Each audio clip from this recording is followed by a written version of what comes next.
2006년 4월 23일 날 우리가 사도행전 설교를 처음 듣기 시작을 했습니다.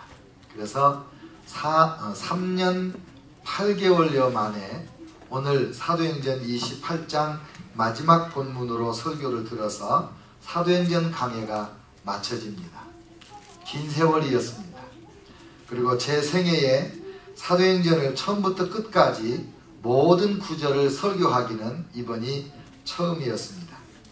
원래는 우리가 누가복음을 먼저 강해를 했고 누가복음의 후편인 사도행전을 강해를 해서 주일 예배를 6년 동안, 개척에서부터 6년 동안 이 말씀을 들었는데, 누가복음에서는 예수 그리스도의 탄생부터 예수님이 행하시고 가르치시고 또 전도하시고 고난당하셔서 십자가에 죽으시고 부활하시고 승천하신 일까지를 기록을 했고, 그리고 이제 사도행전은 부활하신 사건부터 다시 시작해서 오늘 사도 바울이 로마에서 감옥에 갇혀 있으면서도 매일매일 사람들에게 복음을 전도한다는 기사로 이제 마지막을 장식을 하고 있습니다. 이 사도행전은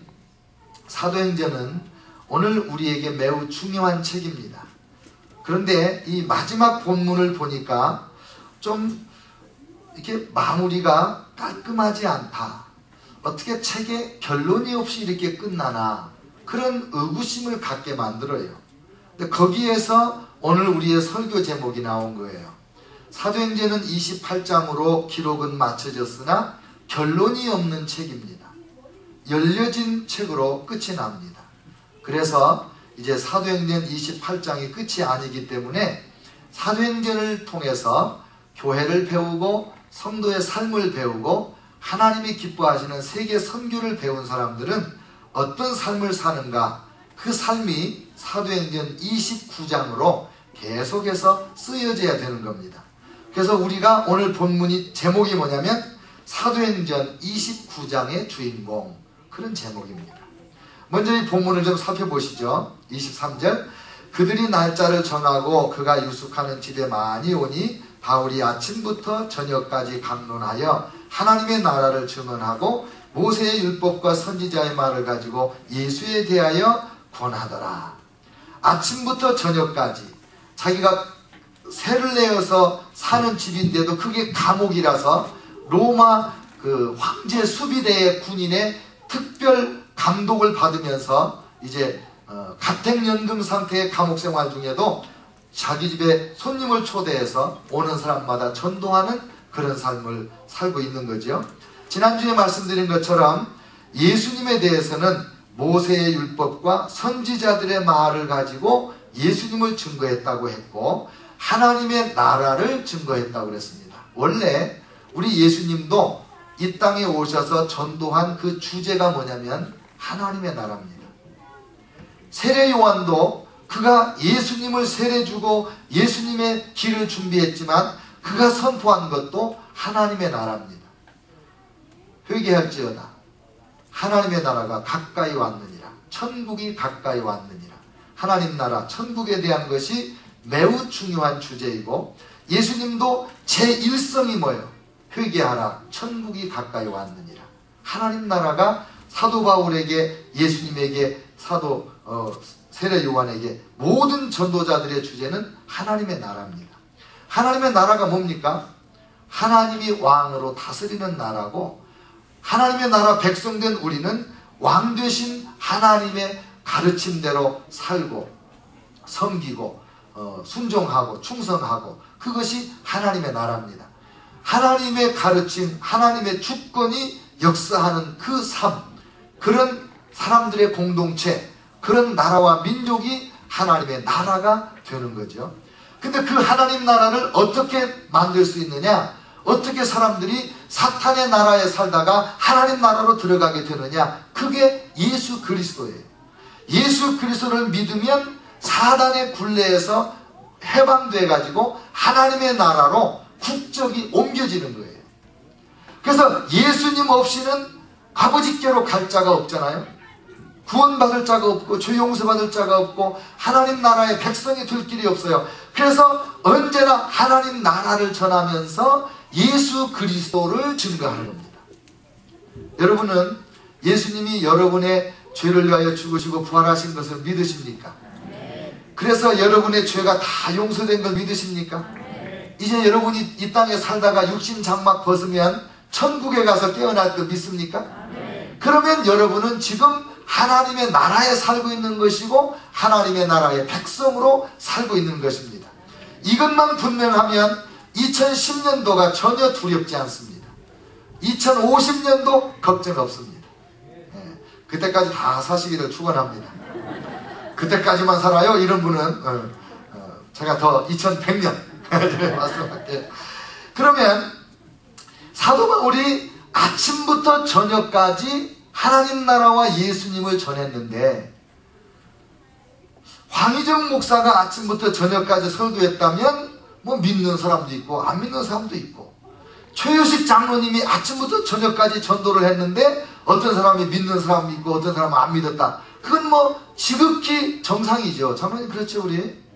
근데 어떻게 사도 바울이 전도를 했는데, 사도 바울이 아침부터 저녁까지 강론했는데 어떤 사람은 믿고 어떤 사람은 안 믿느냐 이거예요. 이게 감추고 싶은 이야기 아니에요? 숨기고 싶은 이야기? 위대한 사도 바울 수십 년 전도한 사람, 이제 꿈에도 그리고 그 사모하던 로마까지 와서 전도를 하는데 어떻게 이런 결과가 나오는가? 사도 바울은 자기가 이렇게 전도하면서도 자기 전도로 100% 믿는다고 기대하지 않았던 것 같아요. 그래가지고 뭐라고 말하냐면 내가 그럴 줄 알았지 이러는 거예요. 이사야 선지자가 말씀한 거 내가 옛날부터 알고 있었다고, 이 백성에게 가서 말하기를 너희가 듣기는 들어도 도무지 깨닫지 못하며 보기는 보아도 도무지 알지 못하는도다. 이 백성들의 마음이 우둔하여져서 그 귀로는 둔하게 듣고 그 눈으로는 감았으니 이는 눈으로 보고 귀로 듣고 마음으로 깨달아 돌아오면 내가 고쳐줄까 함이라 하나님이 이미 말씀하셨거든. 이걸 딱 기억한 거예요. 여러분, 우리가 열심히 전도하지만 다 믿는 거 아니거든요. 어떤 사람은 3년 만에 믿고 어떤 사람은 30년 만에 믿고 어떤 사람은 죽을 때까지 내가 그가 믿는 걸 못 보고 죽는 수가 있거든요. 근데 낙심하지 말 것은 이미 이사야 선지자가 예언을 했고 이 말씀으로 사도 바울이 자기가 전도해서 다 믿지 않고 어떤 사람은 안 믿고 그럴 때도 낙심치 않고 위로를 받았거든요. 무슨 말이에요 이게? 이 백성이 마음으로 우둔하여져서 그 귀로는 둔하게 듣고 그 눈은 감았다. 귀로 둔하게 듣는다는 말은 그저 마음을 딴 데다 두고 건성으로 듣는다는 거예요. 하나님의 진리의 말씀을. 또 눈은 감았다 그랬어요. 그냥 개슴츠레한 눈으로 그냥 뭐 하나님이 역사했다, 기적이 일어났다, 하나님이 뭐 누구를 변화시켰다, 그래도 다 그거 뭐 때가 돼서 그런 거지 뭐 그 교회 나갔다고 그렇게 되겠어? 이러면서 적당히 자기도 눈 뜨고 봤다가 귀를 쫑긋 세우고 들었다가 자기도 예수 믿는 사람 들을까봐 그냥 스스로 그렇게 마음을 우둔하게 스스로 만들었다는 거예요. 그러니까 이건 내가 전도자로 부름받지 못했나봐. 나는 전도를 열심히 했는데 결실이 없었어. 나는 지금부터 안 해야 될까봐. 그런 생각하지 마세요. 여러분의 전도가 무능해서가 아니고 그 듣는 사람이 마음이 우둔해지고 귀를 반은 감고 귀는 막고 그리고 눈은 감고 그렇게 대충대충 들어서 못 믿는 거지, 복음을 제대로 제정신 차리고 듣기만 하면 반드시 믿어 구원받는 역사가 일어납니다. 그러니까 낙심하지 마시고, 또 아이고 뭐 사도 바울이 하루 종일 전도해가지고도 안 믿는 사람이 있었는데 내가 전도해서 안 믿는 사람 좀 있다 하기로서니 내가 낙심할 소냐, 이런 담대함이 있으시기를 축원합니다. 그리고는 이제 사도 바울이 뭐라고 하냐면 28절, 그런즉 하나님의 이 구원이 이방인에게로 보내어진 줄 알라. 그들은 그것을 들으리라. 유대인 장로들에게 전도했는데 지금 믿는 사람 안 믿는 사람이 나눠졌거든요. 그러니까 사도 바울이 유대인들은 정말 교만하구나, 잘 안 듣는구나, 하나님 예언의 말씀대로 맞구나, 그렇다고 해서 내가 전도로 그만둘 소냐? 잘 들을 사람들에게로 가야지. 이방인에게 가서, 우상 숭배자들에게 가서, 사단에게 매여서 종로를 타는 불쌍한 인생들에게 가서 이 예수를 증거하여 그들을 나처럼 하나님 자녀를 만들어야지. 절대 포기하지 않는 거예요. 전도자는 포기하면 안 돼요. 끝까지 가는 거예요. 그 다음에